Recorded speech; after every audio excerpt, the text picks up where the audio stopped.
Welcome. If you're tuning in, you're likely interested in understanding the big forces shaping public education today. Absolutely. And there's a lot happening. Right now, a major challenge, really, is about finances. We're seeing staff cuts in U.S. public schools because of money issues. It's definitely a widespread concern. And it's not happening in a vacuum. Over the past, say, 5 years, public school enrollment has been dropping nationwide. That's a key piece of the puzzle, that decline. It has pretty significant consequences, especially when you remember that state funding for schools is often, well, directly tied to how many students they have. Exactly. Fewer students generally means fewer dollars. Let's unpack that a bit. Okay, so the immediate impact of having fewer kids show up is, logically, needing fewer teachers, fewer support staff. Makes sense on the surface, yes. But it gets more complicated because during the pandemic, a lot of districts actually hired more staff. Right, using those federal ESSER funds, emergency money, essentially. Precisely, and that money wasn't permanent. Not at all. That funding stream, the ESSER funds, well, it dried up in September 2024. And the scale we're talking about is huge. We're potentially looking at,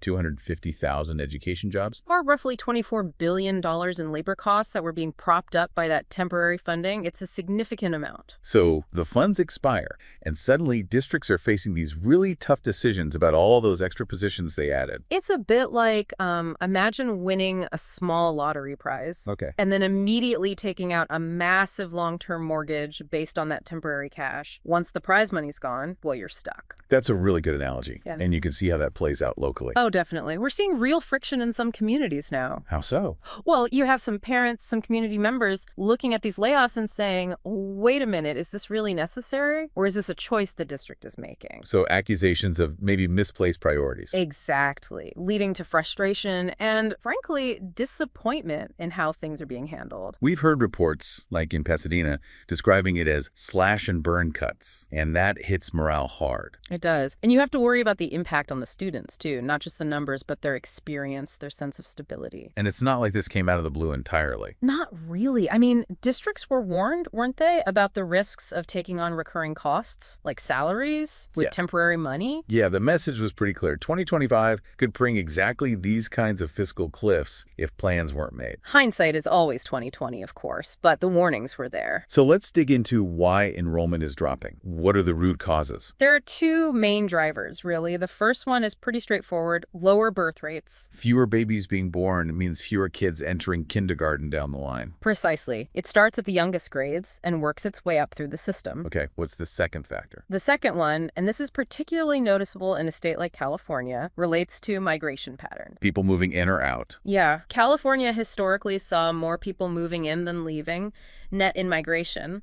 But during the pandemic years, that flipped sometimes. They had periods of net out migration. Ah, so people leaving the state. Right. And that outward movement, combined with the already declining birth rate, really accelerated the drop in student numbers there. It wasn't enough to offset the birth rate decline anymore. And that drop in students hits the budget directly. Directly. Because, as you said, in most states, funding follows the student. Fewer students, fewer state dollars. And in California specifically. California bases it on average daily attendance. So if fewer kids are actually showing up each day, the district gets less money. It's a very direct link. Now, what's interesting or maybe concerning is that districts seem hesitant to make cuts or reverse pay raises they might have given out. Well, nobody wants to lay people off, right? Or take back a raise. It's politically difficult. It's bad for morale. Understandable, but it creates a problem. It absolutely does. You end up with these budget gaps opening up right when enrollment is falling, putting enormous pressure on their finances. It's also worth remembering this enrollment decline isn't just a pandemic thing. That's a crucial point. In some states, student numbers were already heading downwards before COVID hit. So the federal relief money. It essentially papered over the cracks for a while. It masked the financial stress that was already building beneath the surface in some places. Because that money wasn't meant for enrollment issues, was it? No, not directly. It was targeted at pandemic recovery, things like remote learning tech, ventilation upgrades, extra cleaning, and yes, sometimes extra staff for catch-up programs or support. So it wasn't tied to student counts in the same way state funding is. Correct. And when that temporary federal money ran out, those underlying weaknesses, those structural budget issues tied to enrollment,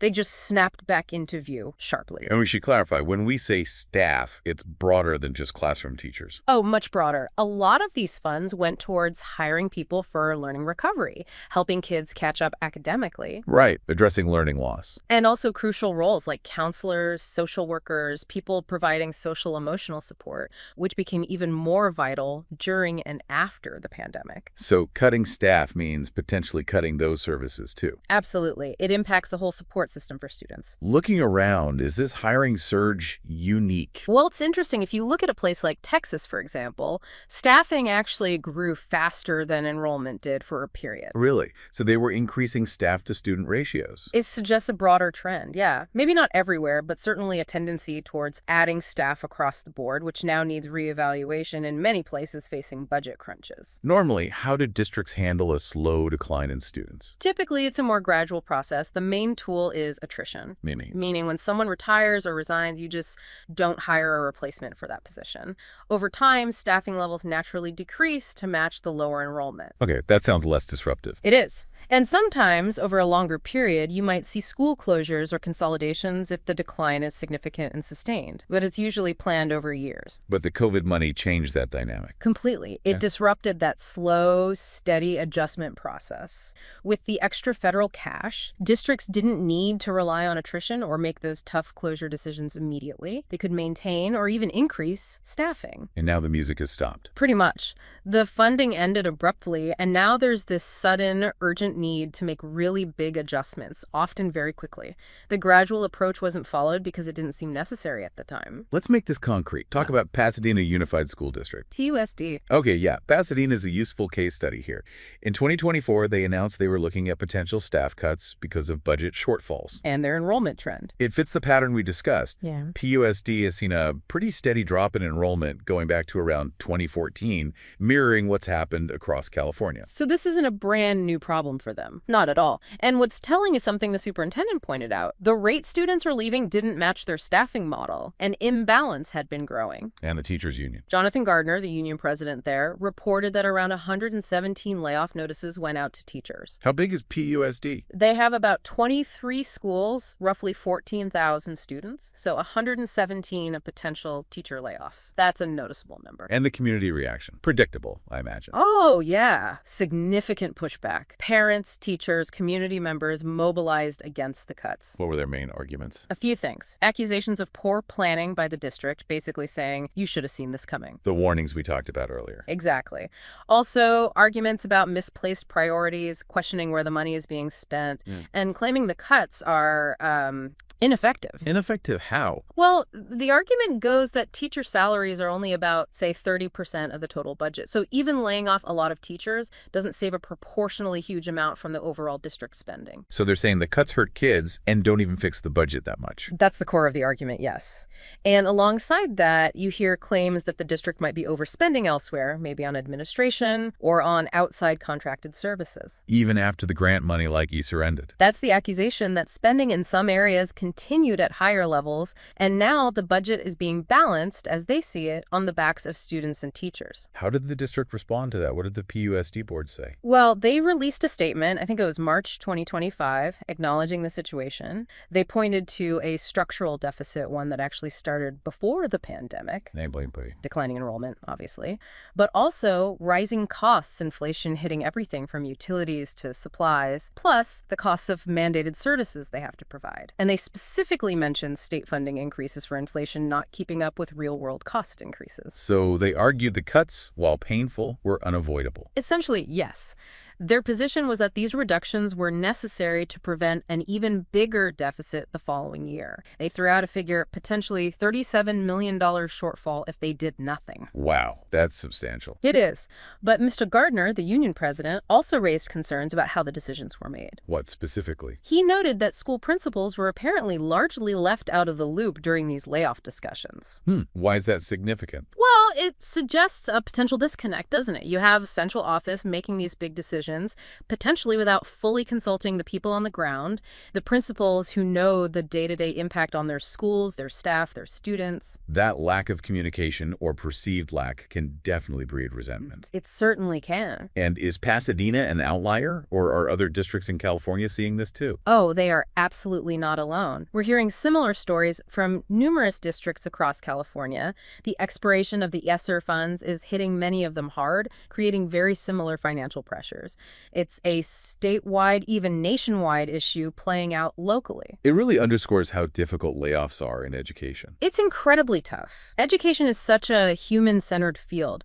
You're not just adjusting production lines in a factory. Right. These decisions impact real people, their livelihoods, their colleagues who remain under potentially more stress, and of course the students who lose teachers and support staff they've built relationships with.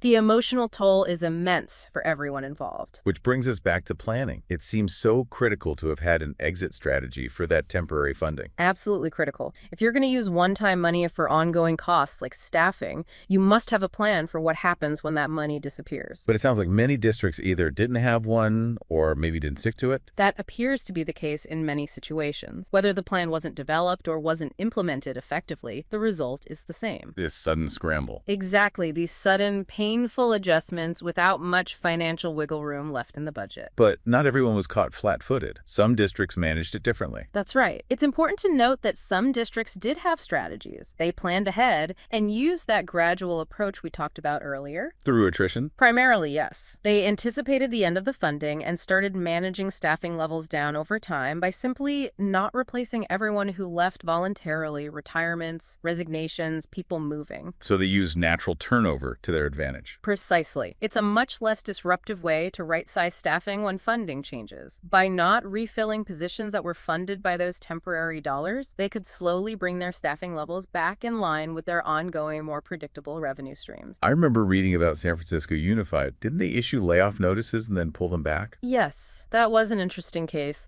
They initially sent out, I think, nearly 400 layoff notices to teachers. But then rescinded them. How? They managed to find savings elsewhere, and crucially, they offered retirement incentives. Enough teachers took the incentive package that they could cancel the layoffs. So offering a financial incentive for eligible people to retire early created enough openings. It did in that instance.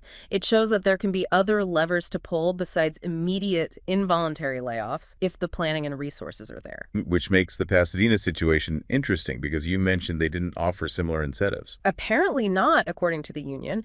And Mr. Gardner's point was that PUSD typically sees a decent amount of teacher turnover each year anyway, retirements, people relocating. So the argument is they could have potentially avoided layoffs just through normal attrition. That was the union's contention, yes. That careful management of attrition might have been sufficient. Of course, districts have complex budget calculations, but it raises the question about exploring all options. This whole situation seems to force a broader conversation too, doesn't it? About what schools should prioritize. It absolutely should. It forces districts and communities, really, to step back and have potentially difficult conversations about program priorities. Which programs are truly essential? Which are most effective? How are we allocating the resources we do have? That sounds challenging, especially in public forums like school board meetings. Oh, it's incredibly challenging. Questioning established programs, the staffing tied to them, the funding sources, it can be politically fraught and emotionally charged. People are protective of programs they value. But necessary, perhaps. Arguably, yes. It's part of responsible stewardship of public funds, especially in tight times. Ensuring resources align with core educational goals and student needs. Making changes is hard, no doubt, but it might be a necessary conversation for many districts right now. Okay, so wrapping this up, the central challenge seems crystal clear now. It's this tangled interplay, isn't it? Declining enrollment trends. Yeah, often predating the pandemic. Coupled with the end of that huge wave of temporary pandemic funding. The ESSER cliff, as some call it. Forcing these incredibly difficult, painful decisions on public school districts literally all across the country. And it's crucial to remember this isn't just about spreadsheets and budget lines. These are systemic issues. They have far-reaching consequences for real people, students, families, teachers, all the staff in schools. It definitely leaves you thinking about the longer-term picture. What does this mean for the future shape of public education in the U.S.? And maybe more importantly, how can communities, parents, educators, policymakers, how can everyone respond effectively to keep our schools strong? That's the multi-billion-dollar question, isn't it? There are no easy answers. Indeed, a lot to consider. If you found this discussion valuable, please do like and subscribe. It helps others find this content. Thank you for joining us today. Yes, thank you. Farewell for now.